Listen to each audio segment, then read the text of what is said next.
Channel. ഇന്ന് ഞാൻ നിങ്ങൾക്കൊരു സിമ്പിൾ ഡ്രിങ്ക് ആയിട്ടാണ് വന്നിരിക്കുന്നത്. എന്താണെന്നല്ലേ, നമ്മുടെ പപ്പായ സ്മൂത്തി. അപ്പോൾ അതെങ്ങനെയാണ് ഉണ്ടാക്കുന്നതെന്ന് നോക്കാം.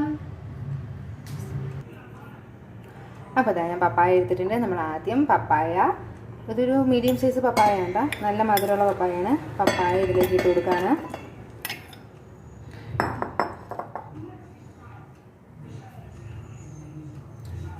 ഇനി പപ്പായയിലേക്ക് ഇത് 4 ടേബിൾ സ്പൂൺ പഞ്ചസാര എടുത്ത് വെച്ചിരിക്കുന്നതാണ്.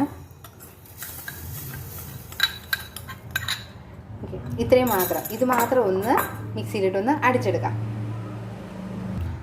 അപ്പോൾ ഇതാ നമ്മുടെ ഇത് ഞാൻ പഞ്ചസാരയും പപ്പായയും മാത്രം ഇട്ടൊന്ന് ക്രഷ് ചെയ്തെടുത്തിട്ടുണ്ട്. നല്ല തിക്ക് കൺസിസ്റ്റൻസിയിൽ കിട്ടിയിട്ടുണ്ട്. ഇനി ഇതിലേക്ക് നമ്മൾ കുറച്ച് പാലാണ് ഒഴിക്കാൻ പോകുന്നത്. 1 ഗ്ലാസോളം മതിയാവും. ഇതിലേക്ക് ഈ ഐസ് ക്യൂബ്സും കൂടി ഇട്ട് കൊടുക്കണം.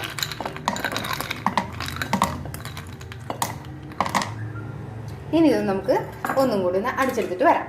ഓക്കെ, അപ്പോൾ നമ്മൾ പഞ്ചസാര, പാലും ഐസ് ക്യൂബും എല്ലാം ഇട്ട് മിക്സാക്കി അടിച്ചെടുത്തിട്ടുണ്ട്. ഇത് നല്ലൊരു കൊഴുപ്പിൽ തന്നെ കിട്ടിയിട്ടുണ്ട്. ഇനി നമുക്കിതൊന്ന് സെർവ് ചെയ്യാം. അപ്പോൾ ഞാൻ അതിലേക്ക് ഒഴിക്കാൻ പോവാണ്. അപ്പോൾ ഞാനൊരു ടിപ്പും കൂടെ പറഞ്ഞു തരാം. നമ്മൾ പപ്പായ ചെറിയ ക്യൂബ്സായിട്ട് അരിഞ്ഞിട്ട് അതൊരു 10-15 മിനിറ്റ് ഫ്രീസറിൽ വെച്ച് കഴിഞ്ഞാൽ നല്ല തിക്നെസ്സിലും കിട്ടും. അതൊരു പ്രത്യേക ടേസ്റ്റുമായിരിക്കും. സാധാരണ നമ്മൾ നേരിട്ട് മിക്സിയിലിട്ട് അടിച്ചെടുക്കുന്നതിനേക്കാളും കുറച്ചും കൂടെ നല്ല ടേസ്റ്റിന് കിട്ടും.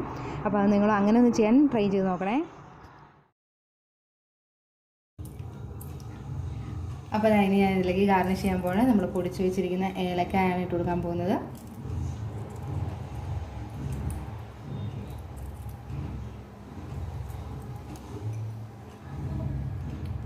ഇതൊരു നല്ലൊരു ഫ്ലേവർ തരും. ഗാർണിഷ് ചെയ്യാൻ വേണ്ടിയിട്ടാണ് ഞാനിത് അന്നേരം ഇട്ട് അടിക്കുന്നത്. നിങ്ങൾക്ക് ഗാർണിഷ് ചെയ്യാണ്ട് വീട്ടിലുണ്ടാക്കണമെങ്കിൽ മിക്സിയിൽ അടിക്കുന്ന സമയത്ത് ഐസ് ക്യൂബിൻ്റെയും പാലിൻ്റെയും ഒപ്പം തന്നെ ഇതിട്ട് കൊടുക്കാവുന്നതാണ്.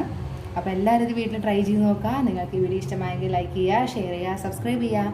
സബ്സ്ക്രൈബ് ബട്ടനടുത്തുള്ള ബെല്ലൈക്കൺ കൂടെ എനേബിൾ ചെയ്താൽ എൻ്റെ വീഡിയോസ് എല്ലാം നിങ്ങൾക്ക് മിസ്സാകാതെ കാണാൻ പറ്റും. അപ്പോൾ വീണ്ടും കാണുന്നത് വരെ ബൈ.